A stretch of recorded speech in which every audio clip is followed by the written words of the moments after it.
Hello, everyone. Welcome to Anderson Ranch and our summer faculty lecture series. I'm Liz Farrell. I'm the Artistic Director of Painting, Drawing, and Printmaking, and I'm thrilled that we'll be hearing from both Andy Van Dinh and David Hilliard tonight.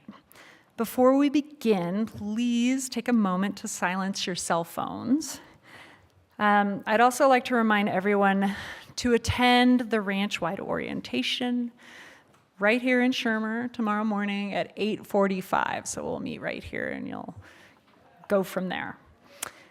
I want to start by recognizing that the Anderson Ranch campus resides on the historic tribal lands of the Ute people who've called this area home for over 800 years. In honor of this legacy, we focus on building an inclusive community here, maintaining this as a place for inspiration and creativity in the center of the Rocky Mountains. Tonight's program will consist of 2 faculty lectures followed by a Q&A. And first, it's a pleasure to introduce Andy Van Dinh. Andy was born and raised in Calgary, Alberta, and obtained his MFA at Hunter College in New York City. He currently lives and maintains a studio practice between Richmond, Virginia, and New York City. He's a former artist in residence at Anderson Ranch, and please join me in welcoming Andy.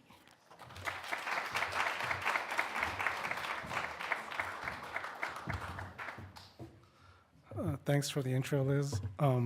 Thanks for coming, I appreciate it. I'm gonna do this a bit differently than a normal artist talk. I'm first gonna talk about myself, things that may not be exactly art related, but I do think they seep into my work. So I was born in Calgary, Alberta, Canada. For those of you who don't know, it's like the Texas of Canada. There's a bunch of fake cowboys roaming the city. Even the cops wear cowboy hats, which make it really easy to run away from them because they're holding their hats. Not talking from experience. It gets really cold, about minus a million degrees Celsius. I think that's like maybe like minus 100 Fahrenheit. But I love it. I love when I can feel my organs freezing. That's when I feel alive. That sounds sad now that I've said that out loud. Calgary is known for the Calgary Stampede. That's what this city's motifs has been built around, is this myth of the West. Unfortunately, this doesn't leave much room for representation of other types of people. So growing up was weird. If I tried to fit in, I would just stick out even more. But I guess that kind of made me who I am today. I grew up watching The Fresh Prince of Bel-Air. That's where I got a lot of my vocabulary as a kid. I would wear my jackets inside out. I thought it was the coolest thing. For those of you who don't know, Fresh Prince of Bel-Air is, the star is the guy who slapped Chris Rock. I love Lost. I love it because it's so bad. And I love it because you could tell they didn't know what they were doing. And that's kind of how I make art. I try to not think of the end product because they were definitely not thinking about the ending. I grew up listening to hip hop at an early age. It taught me a lot, not just through the lyrics, but I learned a lot from how hip hop was perceived, how it was dismissed as this medium that they thought could not be powerful. And it's just beautiful to see Jay-Z sharing his juice with Nas, breaking the beef. My intro to hip hop was through the Reading Rainbow. And they were rapping about how cool it was to read. And it blew my mind. I didn't know what it was. It was this new thing for me. I was in the 3rd grade. But what blew my mind even more was they were walking without shoelaces. And I just couldn't figure out how that was happening physically. I love basketball. Ball is life. That's all I have to say. They also love it too. Food. I love food. Wait. I don't know why you guys are laughing. Guy Fieri is a god. He's taught me that you should always have napkins on you at all times. No, I love food so much. I eat it every day. I can't live without it. Yeah, barefoot contest. I don't know why I put that in there. But like I made eggs Benedict while camping one time. But no, like my mom is a great cook. I feel like food is just something that you just learn. Like the best food shows are the shows that teach you what is not just on the plate, but what's happening like off of the plate and around the plate. My mom, she's the godfather of our family. She may look like a cute little Asian, but don't mess with her. She's wrestling with a crocodile, as you can see. All right, the actual presentation. So this piece is a floor piece made from different sheets. It's supposed to be like a swimming pool and a diving board, and it's made from charcoal. So what I do is usually I'll cover a piece of sheet, and I'll just take an eraser, and I kind of just like a archaeologist, kind of like find something just from the mark making.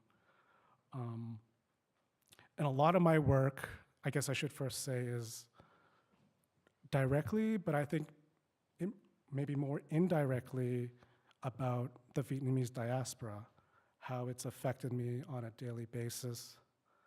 I was born automatically displaced, right? And that kind of shaped how I live my daily life. I am the distillation of this war that I was not a part of. I did not experience exile firsthand, but I still experience relocation, location, adapting, readapting, and I see it, I see it even like the way I love compared to other Americans. So a lot of my work is about, like there's this distance between me and Vietnam that you could measure, but there's also this distance that seems so ambiguous and so impossible to grasp. And I feel like that's where my work lies, is this almost failure to figure that out. My work's always like a failure of creating a language to express that displacement. So a lot of my work has to do with trying to make the viewer feel that way. So with this piece, having the piece on the floor, it creates an obstruction. You're no longer just looking at water on a wall. The water becomes an actual obstruction. The drawing becomes an obstruction. You can't get to the other side. There's reflection of palm trees, this idea of there is something on this other side. Palm trees as in, is it LA? Is it paradise? But palm trees can also mean terror, war. It can be a lot of things. So I primarily work in charcoal, large format drawings. I don't mean them to be large format, they always just end up that way. But I think that's kind of it speaks of the attempt to grasp that distance and to measure that distance.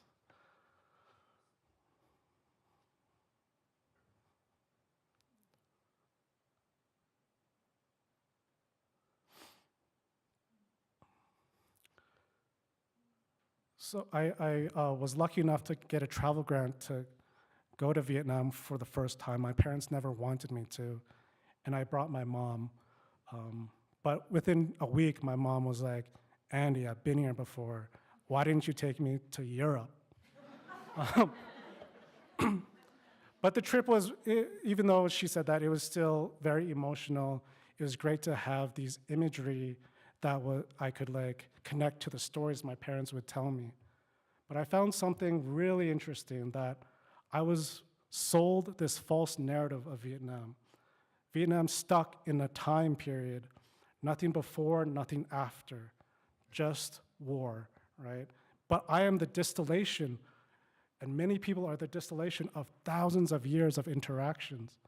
But we are sold this narrative, A, because if you can control the narrative of a war, you can justify future ones.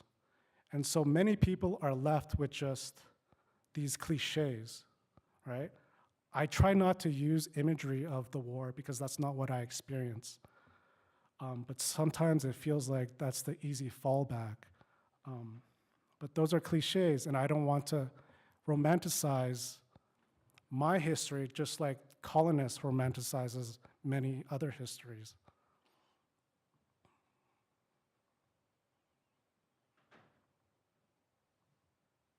And speaking about food, it was really amazing. If, like, with every bite, it felt very nostalgic, even though I was never there, just because from the food my mom would make, which was amazing.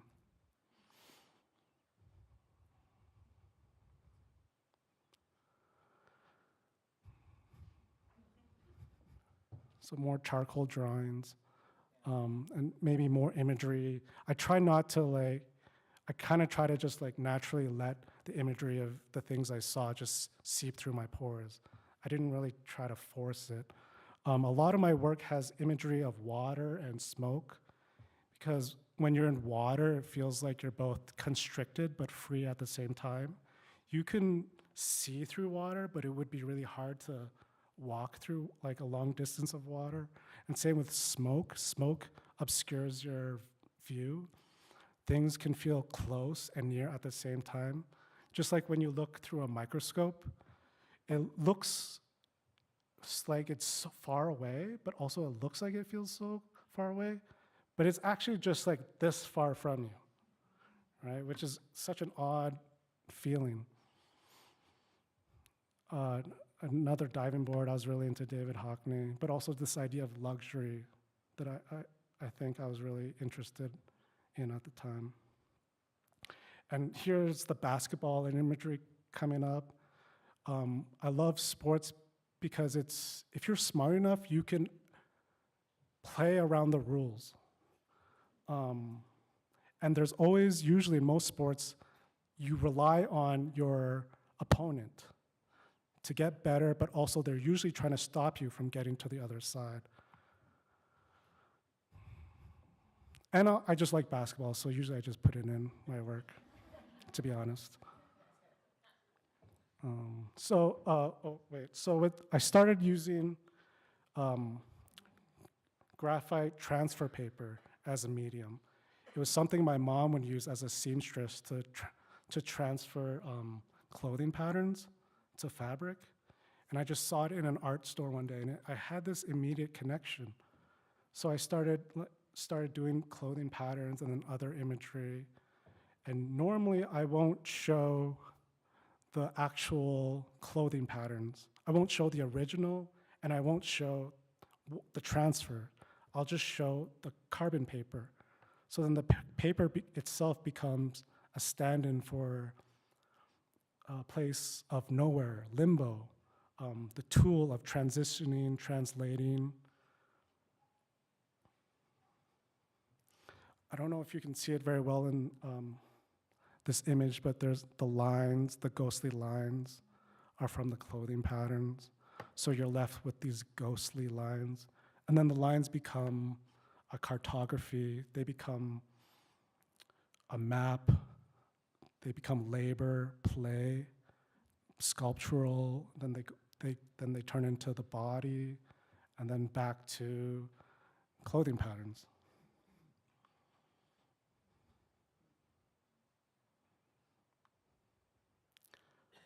Here, I was attempting to make a basketball court. So unlike my swimming pool piece, I want to take a basketball court and make it vertical. So then it would become not just a basketball court, but also a fence, and speak about ideas of out of bounds, in bounds, outside, inside.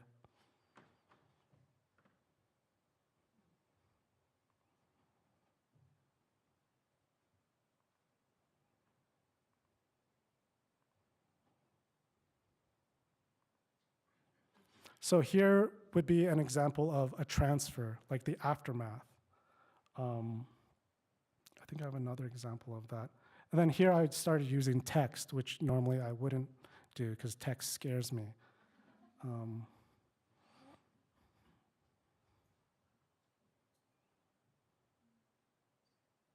But it felt important because it felt like a natural thing to attempt to make this language that would ultimately fail. So here's another example of a transfer. And normally I would just throw these out. Because to me, these were not the pieces. The tracing paper would be the pieces, or transfer paper. But then this one got me thinking, oh, maybe there's something there. And so me and a friend of mine were invited to design a monument for Calgary for Vietnamese people. And so we designed a monument that was like if you cut out a cube of the ocean, and the idea was to look down, just like my drawing piece. So then all the viewers would be in a position of mourning, because most monuments you look up and praise, and we didn't want that. Unfortunately, they thought the viewers would not get this, so they decided not to make it. But we're gonna make it. We're gonna get it built somewhere one day. So more transfer paper pieces.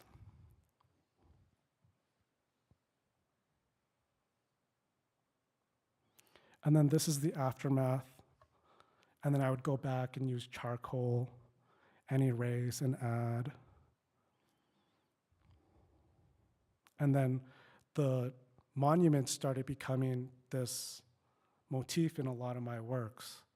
This idea of like one piece representing the whole, and it just felt like at the time that was the only way I could grasp it, if I just cut out a piece of the ocean.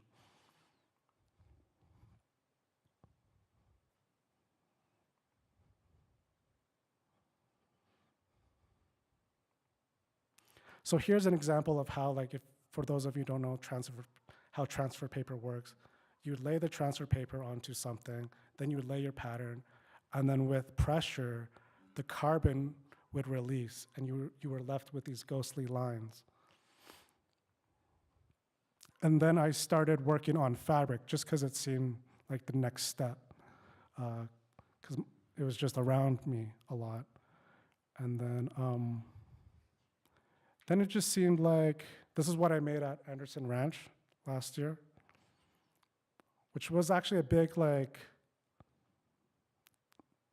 switch up for me, because then I started doing embroidery. And that felt simultaneously play and labor. I have so much respect for those who can embroider. Watching YouTube videos of embroidery is so boring. Takes lots of patience. But embroidering itself, right? I couldn't listen to music. I would have to just be there in silence for months making this, just because I didn't want to poke myself. So this piece I would embroider both sides simultaneously and draw on both sides simultaneously. And with this piece, I was wanting to have it be like when an athlete gets their jersey retired, they would hang it in the arena. This was an homage to my mom. Her name is Hoi, which is eternal or phoenix in Vietnamese.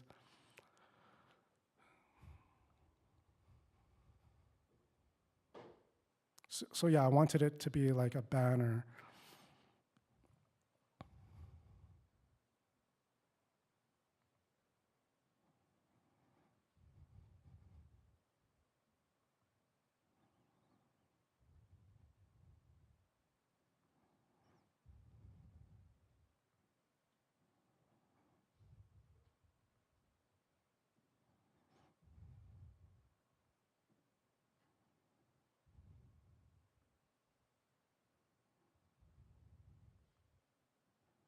So yeah, so from these pieces are also more transfer paper. So it's like 2 in 1.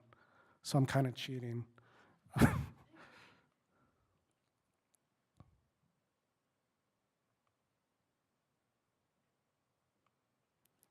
And then again, more of the monument motif showing up and cowboys.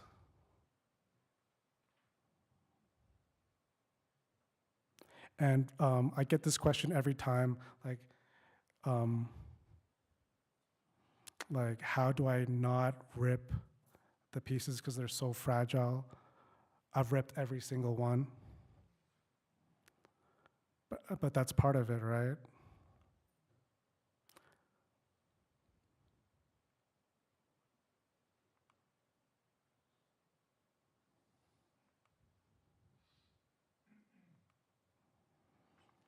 And so these are also, I guess I make 3 in 1, I guess, actually.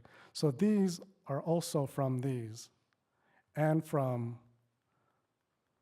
this.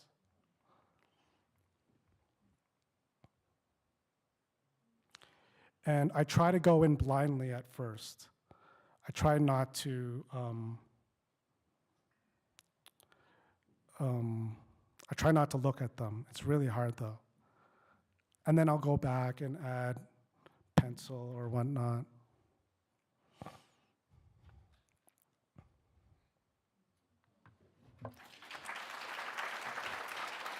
Thank you. I'm here all week. Thank you.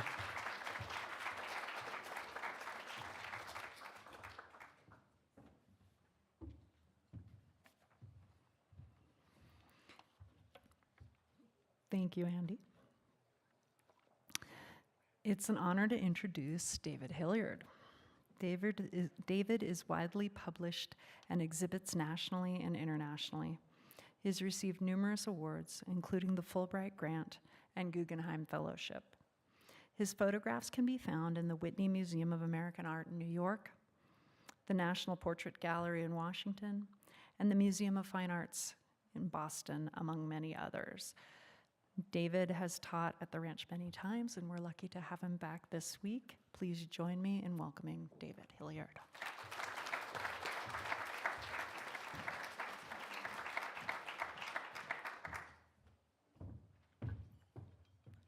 Hi, everyone.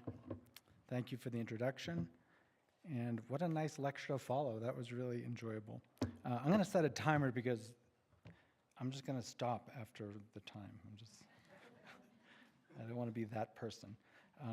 And so if I don't finish it, you can always come up and see me up in the photo barn. I am here this week with Eleanor Carucci, a good friend and talented artist. We're teaching a workshop called What About Love? So the general concept is we're looking at love and emotion, emotional photography. Doesn't have to be just love, but love is the operative term. Yeah, I'm a little fried from flying a lot, I'm sorry. I decided to put together a lecture that was kind of based on our workshop description. So I chose my usual suspects to a certain extent, but picked ones that for me felt that they were more, for me, pertained to what we might be talking about this week in various ways in our workshop. So, and it's a little compartmentalized, but I'm going to, I'm not used to doing it like this, by the way. So I'm going to start with looking at, and as far as emotional relationships, there's familial love, there's, you know, love with a partner, love with your friends, there's unrequited love. So I just, in strangers, and so it's a little mixture, so it's in little pockets. So I'm going to start and end with pictures about my dad, because he is my longest, I'm already having trouble making this. Oh, sorry. Oh, it went ahead. All right, so I also have to say very quickly, I'm using all my time. I even started it, sorry. Here, now we're starting. Anyway, so my background is in theater, performance, cinematography, video, and still photography, and storytelling. So what you're seeing are photographs that are multiples, so images made moments apart from each other, so they're not spliced, these are separate moments of time, with shifting, time and space and focus, and then there's some of the photographs are staged more than others, so there's a little bit of performance. But they are all based on truth in my life in actual places, and maybe they're lit up a little bit. So, but my father was my initial go-to when I was a student. He was the love of my life. Like, my dad was a great guy. So I just started working with him, and he was kind of unremarkable, societally speaking. He was a working class guy, went in the Navy, read Playboy, wore tacky shirts, and, he was a lower middle class guy. And so I'm gonna start with pictures like this, but I'm just really, for me, it's maybe a little bit about adoration, just like how I adore this man, and it's a little bit about our relationship. And, at this point, he's a little bored with me. Like, he doesn't even know what I'm doing. Like, I'm in graduate school at the time, and that's the first issue of Playboy. It's called The Lone Wolf. There's a little wolf up on a hill there. And that's the current issue, and acrylic Afghans and his beloved dog. And so, but, for me, they're like court painting of like the lower middle class working guy. I was in graduate school at the time. Esther, I'm really trying. Oh, there we go.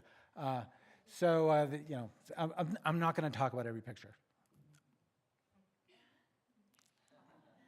I hate this. Oh. This is like a 30-foot long photograph. It's called His Problem with Plurality. But these photographs are just born out of daily, him complaining that he can't find the cornflakes, and, this was made in the time of Seinfeld, and, those kinds of like the everyday being extraordinary kind of things. And so it was in the spirit of a lot of what was happening in the 90s. But I'm part of the problem. I'm making more product myself. And I literally create another cereal aisle that now hangs in a gallery, and it's like another way of shopping. And so it's commodity. So it's about pop art. It's about my father's story. It's about Seinfeld. It's for me about a million things. I'm trying to think about it as much as possible in school. But then there's a rupture of the lumpy old guy.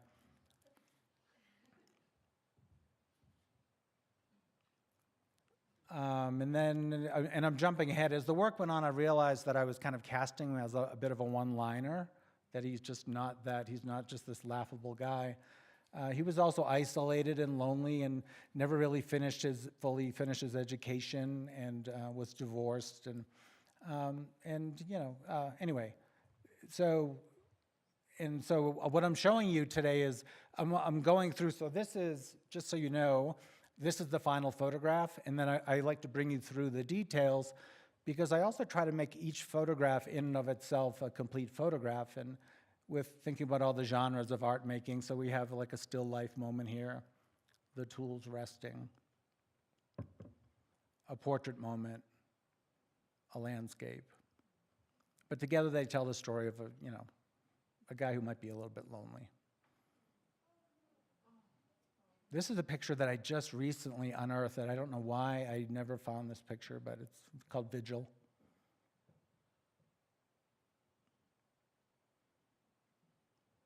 The lighting is not really great for these slides, sorry. And then mommy issues. So my dad was a working class guy. He was an atheist. He was he was very liberal, and my mother is a born again evangelical Christian living in Southwest Florida, and so but she's my mother, and so this is. The emotion in this work is very different. I feel a little bit, I'm stepped back. I print the photographs differently. I'm a little bit more removed. I'm not, I won't be raptured. I'm not so I'm a bit of an outsider in this work. So they're a little bit more sterile, these pictures. But I love her. I don't understand her. We're not aligned all the time.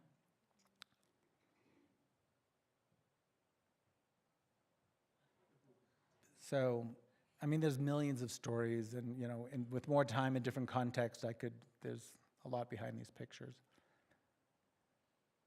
But it's been a long look at both of these people for decades, and a lot of love, it's been, my mother is, she's in the final stages of her life now. My mother's the one on the left. And, this is her scene. This is like, I'm not part of, this is her, like, she had a Golden Girls phase for a while where she had, roommates, and she was widowed for, her second husband passed away.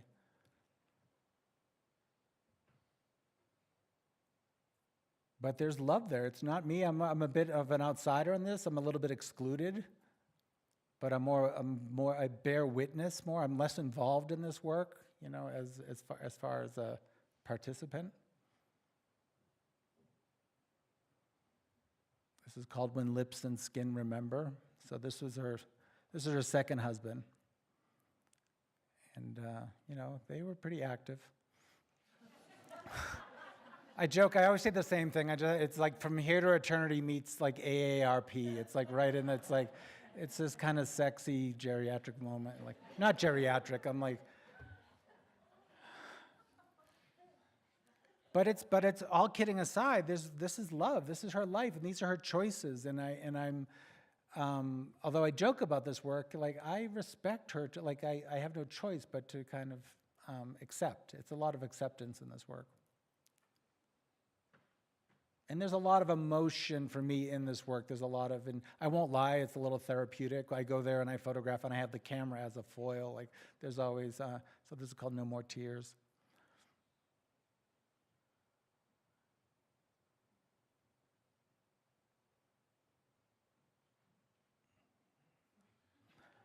Called Tap. A lot of fighting about parking. And he's still driving, like he's got one eye, and he's had like 3 stingers at this, but tapping that tennis ball is the least of this guy's problems. Really.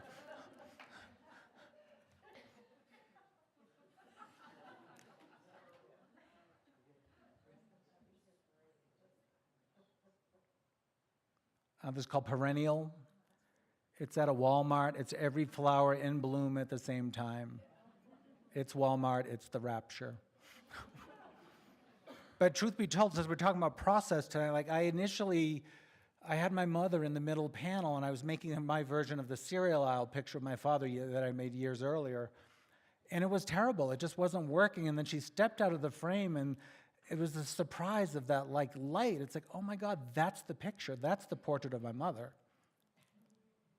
I mean, it's kind of amazing. And this picture is, it's very long, it's beautiful. It's way better through my lens and through my style than in real time. I can say that. It ain't pretty.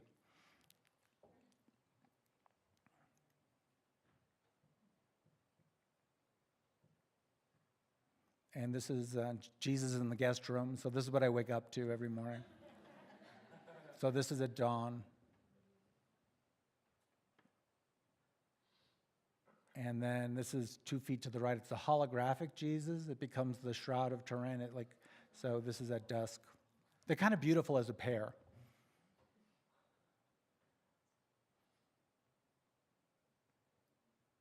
Then some assorted love and emotion here. Oh, look, and then my note to add a picture. That last part was just for me to take away. So that's my brain working or not working there. Oh, boy. That's my niece. She got pregnant in high school, and that's a good time to buy a pit bull. And it's her then husband. So it's called And So It Goes. But there is emotion here. Like I'm an uncle, I'm looking at her, but she's making her choices. She now has 3 kids, and they're beautiful, 3 beautiful kids. And it's her, this is her story, right? This is her narrative. And so I'm scrubbing it up a bit, but this is what's happening.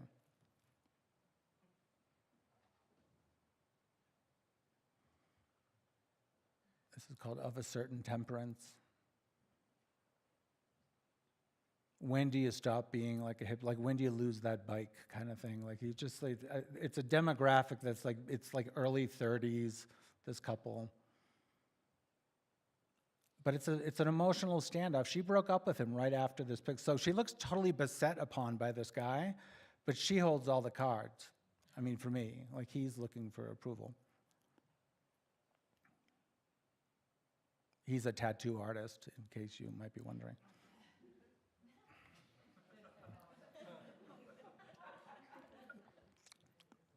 called water breaking in Alaska. A lot of fathers and sons, a lot of surrogates for this is something we'll talk about in the workshop is like, that's me, like that, or that's me maybe I wanted to be. And so there's a lot of like fathers and sons in my work, and no, not my narrative, but my narrative. So.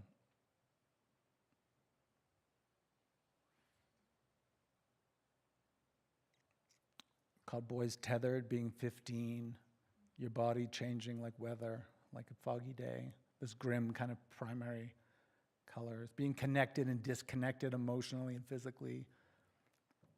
Like, remember when your body's that, like, it's weird. It's and just so awkward.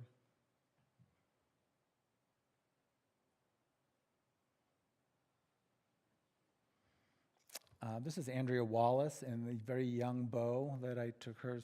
Some of you don't know who she is, but she's somebody who works here.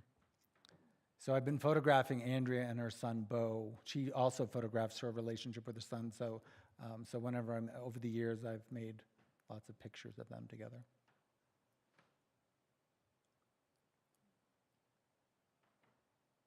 This is him a little later. Every photo shoot was a Lego set. You had to,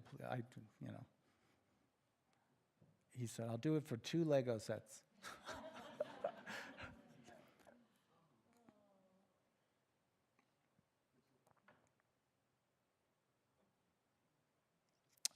This is my grandmother.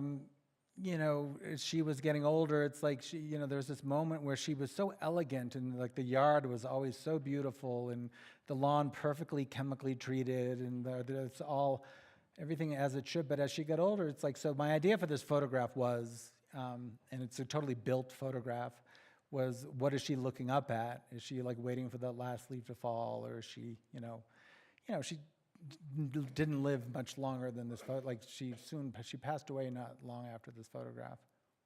But she ran a tight ship, but she cared about both things, really. But it's the idea of what is she's looking up. But I like that we as the viewer are also looking up and where do we locate ourselves? Just like the cereal aisle. I like the idea of being somehow involved physically. And then my own life is I'm a queer artist, I'm a gay man, and so there's a lot of relationships that I've had and other ones that I bear witness to. So it's very much about time and following somebody, ephemeral time, eternal time, and our place in the middle.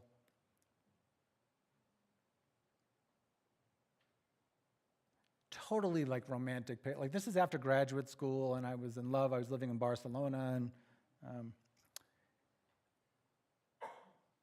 like pictures that I couldn't make when I was in graduate school. I mean, I could have, but like it would have been hard.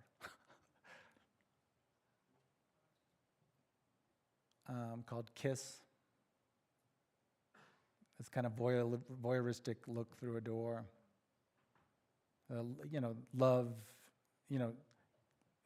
Emotion and sexuality kind of colliding here. And a lot of tactility, very close focus on the flanking panels, and then a kind of shift through.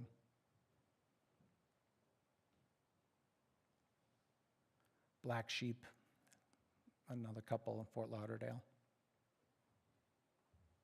A lot of guilt, really like a lot of, So a lot of it's my baggage that I bring to these pictures. Not all of it's baggage, but it's a lot of, our work is often more about us than it is the people in my case. This is called Vapor.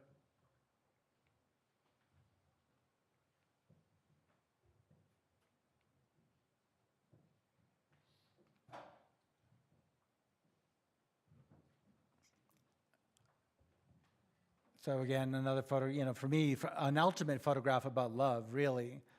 My love of the medium, the person-focused, Barcelona, a place that I loved, my partner at the time, this pyramid of, and it's really about how photography works, light, shadow, reflection, so all this reaching.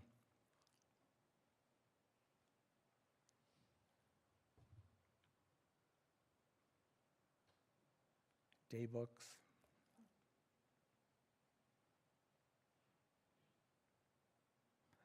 a project I did last summer based on the life of a novelist and protester, a freedom fighter, Mary Heaton Vorse. She was very big in the early 1900s, fighting for women's suffrage, like, and the right to vote, and the rights of immigrants and immigrant workers, and way ahead of her time. She lived on Cape Cod.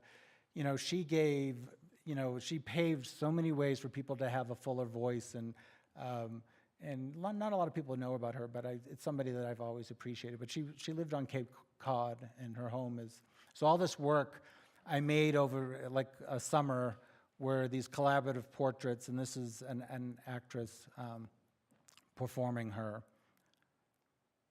kind of recalcitrant, like she was domestic, but she was also outspoken. This is called Footnote. She's holding multiple pages in her fingers and toes. So they're a little bit over the top, but I love it. So all of this work was, people would show up.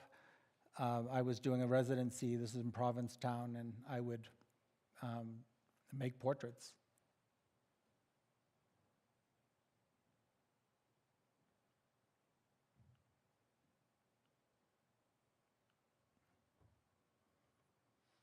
It's called Ingrid Prepared.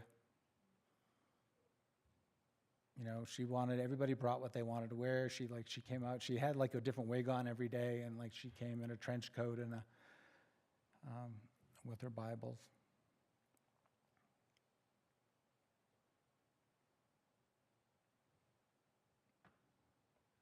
Called palimpsest. It's a non-binary pile. While one of their mothers is watching.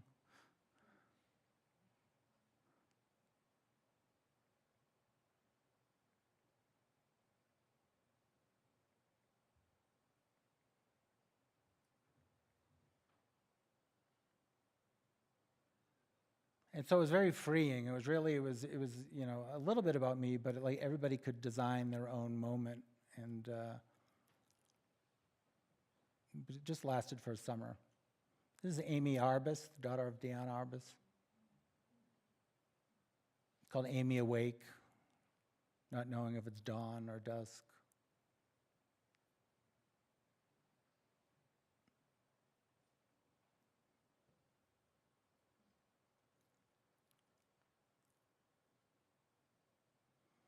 So all this work was made in Mary Heaton Vorse's house and hung in her house, the exhibition, and there were group shows, and so it was all kind of shown in the house itself.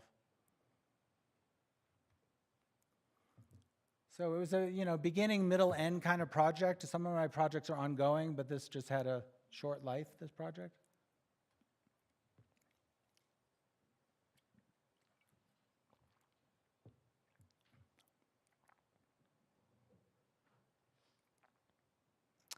It was my then partner from Sierra Leone, but we didn't have a very public relationship, so that's my hand reaching in.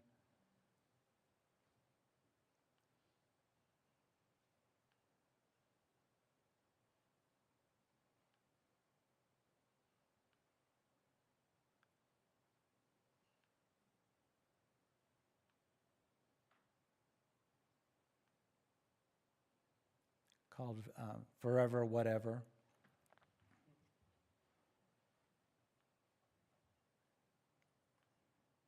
And so all of this work is made in Provincetown, which is probably one of the most diverse places you could think about. I mean, there's like so much going on there as far as all walks of life and the freedom to think, and, you know, has a vibrant, very open community.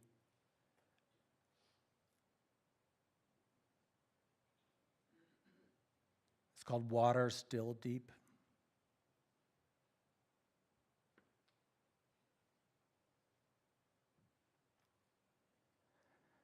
Called Finer Point. This is her again. This is Mary Heaton Vorse kind of moment. She wasn't going to cook dinner.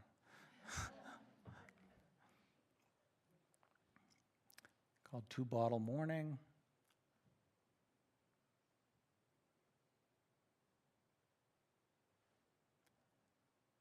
And then I'm just going to go out on these pictures of my father. I have still 4.5 minutes. So as the work progressed, this is now later into the work, like I'm thinking about my love for my father, like I'm hardwired to become this man on the left, like I genetically, and I now have the same tattoos, and it's almost like the same person moving through time, and so we're together, we're separated, and this picture's about a million things to me, but it's also just a father and a son in the water. But I would photograph him, he would photograph me. There's a lot of collaboration going on in this work, a lot of movement. But my dad, we had a very special, very emotional, and loving kind of relationship, and he accepted me fully, and it's in this work. It was I'll talk about some of the things he said toward the end here.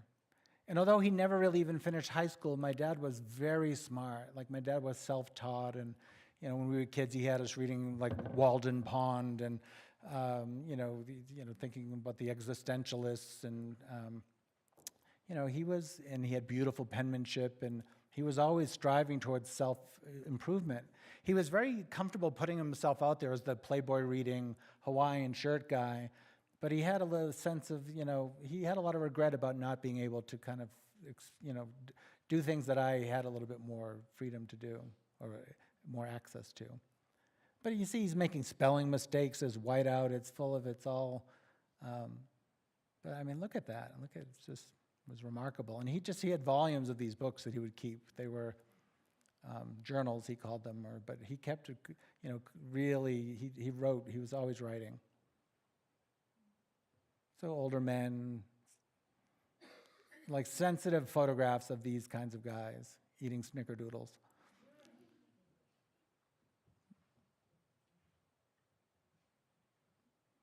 And then he starts to age. And I'm knowing this. I'm saying, okay, this is decades. I photographed with my father for decades. And toward the end, he's like, you need to keep photographing me. We need to keep doing this. And he was having back issues, and he had some cardiac issues. And I knew that he was there was the slide was happening. And so this is called hug. I knew that I would regret not having a picture hugging him. He was good with the camera. And then he had a heart attack, and he went into rehab, and then never left. He went into a nursing home from there. So I was taxed with my brother. This is emptying out his rented apartment. That's his reading chair, and that's my father's Jesus in the guest room. That's Henry David Thoreau and his last books.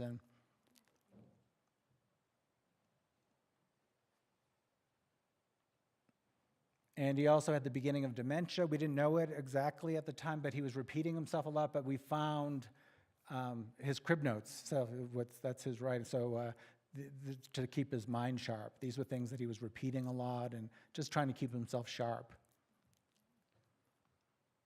He had a lot of pride. He was a proud man. I don't leave this up there because there's a lot of really inappropriate things in there. And then he never wanted to be in a nursing home. This is not how he wanted it to go down. So this is called furniture walker, which is him moving through. This is a clinical term for not using your walker or a cane. And so I'm just going to move through these quickly. I really want to get to the end of everything. Neglected heart, So now we're not we're not on the water, we're not in nature. Now we're photographing at the cardiologist. And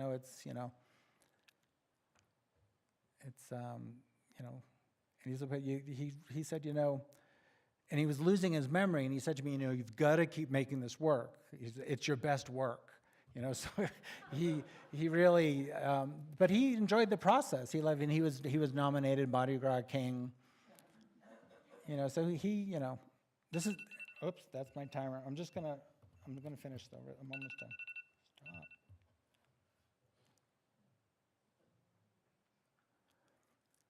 And so it went on and on.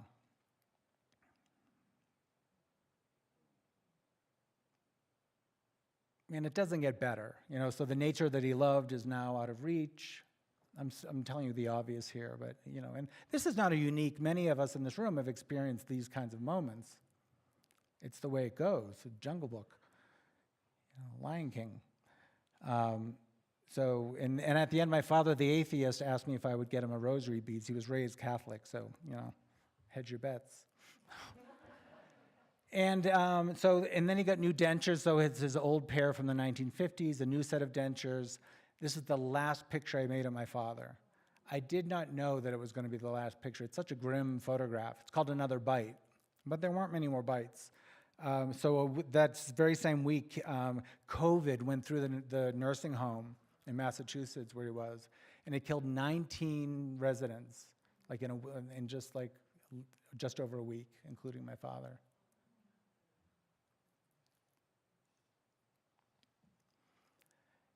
And so the plan was that he was going to be in a casket, and sorry, isn't this an uplifting ending? Sorry.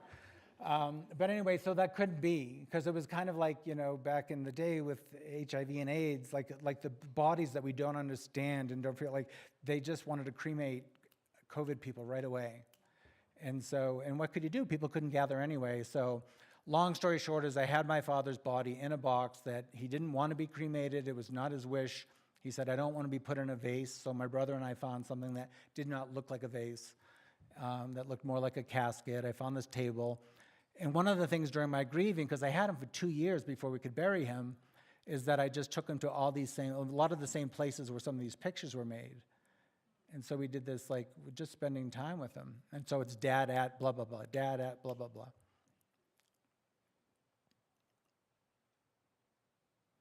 Dad's favorite breakfast. I'm grieving, right? So we talk about love and emotion. This is grief photography. But thank God for photography. We used to hike these trails. It's almost over. Father's Day. He loved Father's Day. He would have loved this picture. And this is just these last couple. This is just the day before the funeral. This is near the cemetery. This is in Lowell, Massachusetts, a kind of post-industrial city.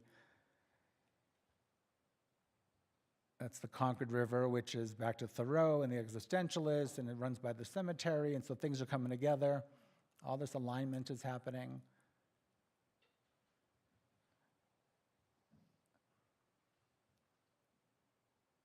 My dad was not a Trumper.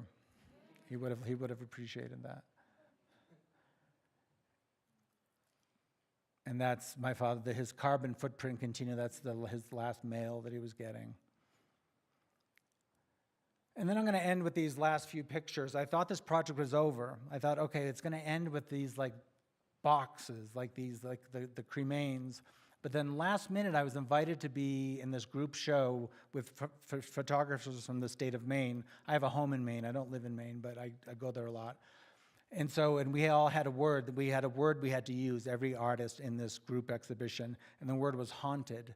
And we had a lot of time to make work that was made in Maine that dealt with the word haunted. And I thought initially, I was like, that's a stupid word, haunted? That's not my... But then I was like, hell yeah, I'm haunted by all of his things now. My dad was super materialistic. So these last pictures for me was a much better way to end the project, which I think is now ended. So it's his briefcase and his diaries. These are diaries that he had as a child that I've never unbundled. I'm not going to read his diaries. His Rubik's Cube. So it's like him going back into the earth. Way better. That's that same book, like a bird. So for me, I think I got pretty, it felt right. It felt like closure photographically. Emotionally, it felt better, that's for sure. It's a long story about that statue.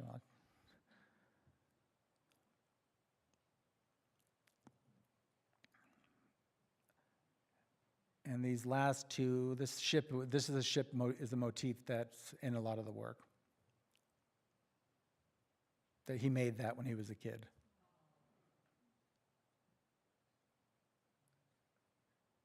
And this is the last picture. So that shirt that he's in the bed reading the Playboy book is now, it's called Another Shadow. So it still smelled like cigars. I took it out and, you know, I wanted to like have it like, it's in a way, it's like giving him one more shadow, was a kind of haunted picture to make. And so for me, it's kind of a heartbreaking photograph. But I like that it kind of wraps up, you know, it's a better way to, you know, end a story than the skull on the side of his stone box. That's it. Thank you, everyone.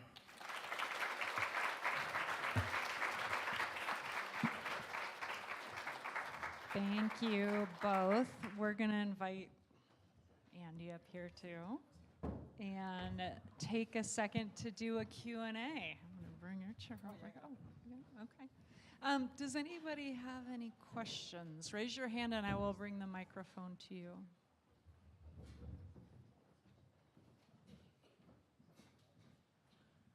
Okay, hello. I have to collect myself after David just made me cry.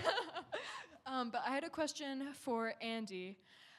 So someone I am close to is of a somewhat similar background, making art about his relationship to a country and a war that he did not necessarily experience directly, but that affects him, you know, generationally.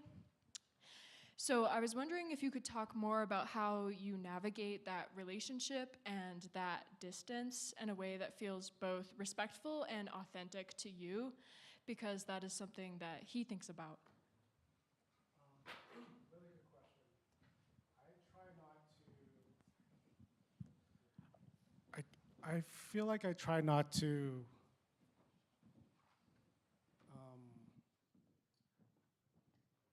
fall into this idea that I am a stranger.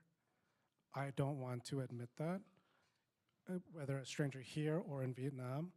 I want to, maybe my work is a proclamation of freedom where I can move anywhere and everywhere, and I am here and I am there. But easier said than done. It's hard. I mean, to be honest, I don't have the answer, yeah. But yeah, that's a great question.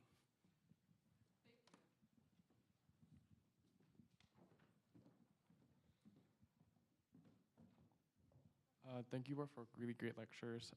Question for Andy. Similarly, I've been thinking about climate-induced migration and the idea of like visiting the homeland, and that one day the homeland will not be, like you can't visit it, like geographically. And I'm curious about preemptively mourning, or if there's a point in preemptively mourning. Preemptively mourning like that place that will no longer be there? Yeah. Is that what you mean? I mean, I guess you should read Stuart Hall, because he talks about the impossibility of returning and how that is not fruitful at all. But that's where so much creativity comes from, right? And I guess that itself is mourning through that creativity.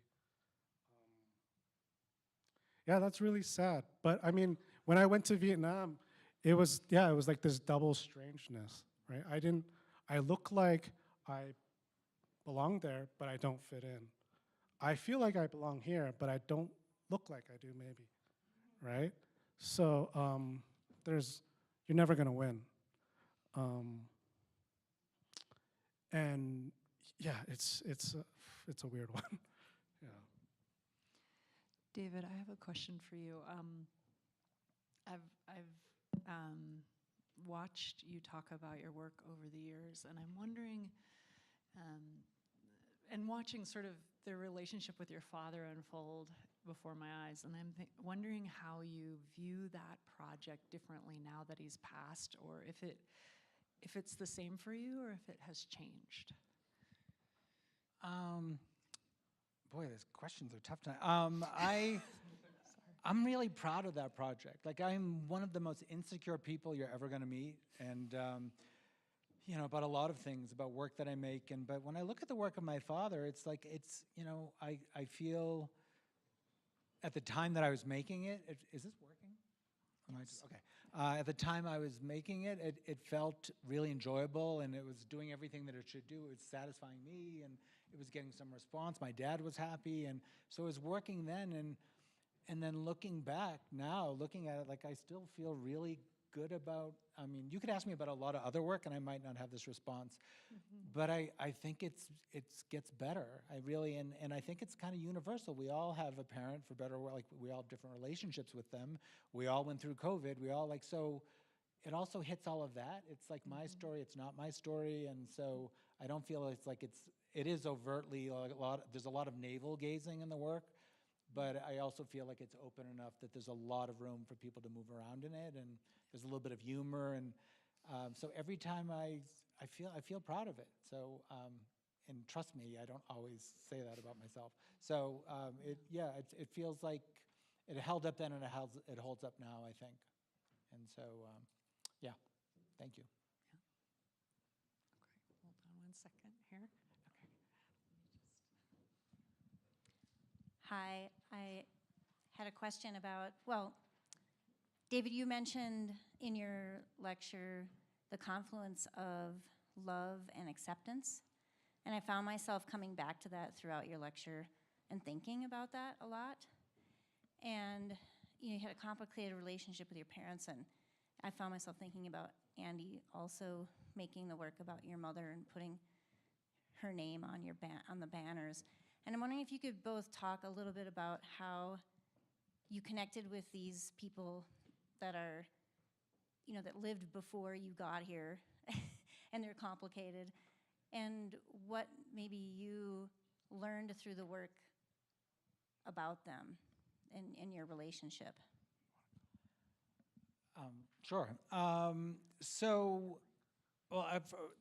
I'll say one thing first just about photography and it's part of that question, I think, is that it allows me so much time to spend in my subject matter to then like not only making it, it's a slow process the way I work, but it also allows me a lot of time to get feedback on it, to look at it forever. Like I can stare at it and then I can talk to my parents about it. And so it has been the perfect medium to slow down and really unpack a lot of those feelings. It's been great. So in that way, it's been great. I will say in the work with my mother, I feel like we're in therapy today, but the work with my mother is, my dad was, for me, it's a love fest. Like my dad there's not a lot of as much complication there, but it allowed me to kind of get through a lot of resentment. By the end of that, and because now it's not easy to photograph there because she's really fading now. But through that, I've spent a lot of time with her, and she has looked at the work, and I've learned what she's happy to put out there, what she's not. I've learned a lot of her secrets came out, and a lot of her levels of comfort with herself, and a lot of regret, like on her end, and so both of us. So I think if I say much more than that, I'm going to reveal things that I think it's her secrets, right? So, but it allowed us to kind of put a lot of our demons to rest, and it made our relationship better, right? So and I think it meant a lot to her that I could go to her, a place that she knew I didn't love, and that a faith that I wasn't a part of, and that she never felt judged, and she thanked me for that. So I think that we ended up understanding each other a little bit better than we would have had I not made that work. So, but that's art can do that, right? It's a bridge builder. So, anyway, that's.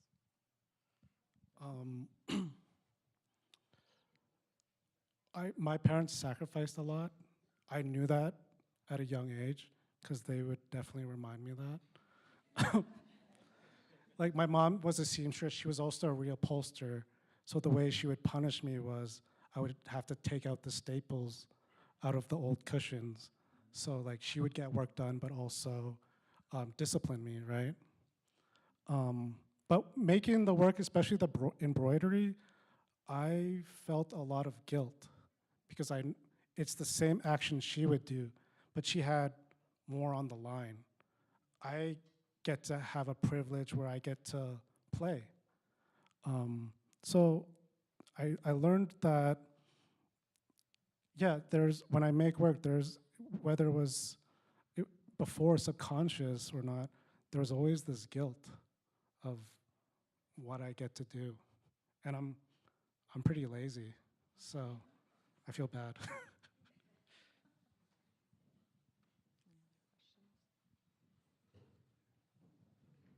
Just a quick question for David. Are you shooting on 4x5 film, or what kind of process? Yeah, are I you should. doing? I could have been a lot better about that. I was all worked up to get through it quickly.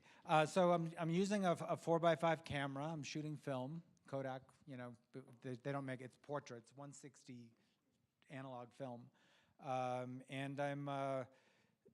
You know, it's a low. It's a little bit of outside light. It's like so the process is all analog up until the film gets processed, and then I scan it, or I have it scanned. I scan it, and then I have it scanned in a better way. And then I work closely with the printer. I do some of the printing myself, but most of it I outsource, but I hover. So it lives in both worlds, but it's all, but I up until very, very recently, I do love the analog process, and I like that it has a foot in both worlds, just like I do. And it has that feeling, but now I'm starting to question that a little bit. You didn't ask this question, but digital is starting to make itself more and more enticing, for reasons that we all know about. It's improving. So, but I will forever love and wax poetic about large format, traditional analog photography, because it's the process. I love making digital photographs, but when I'm out in the world with the 4x5, it's like for me that's magic. It's a fun camera to use, and I'm like very fluid with it. Digital camera, I'm like I'm all thumbs still compared to with the 4x5. Anyway, is that? Yes. Yeah, we can talk more later if you want. Well, thank you both, and what an amazing pairing of artists tonight. I know there were more questions out there. Please come up, but thank you both. Yeah. Thank you.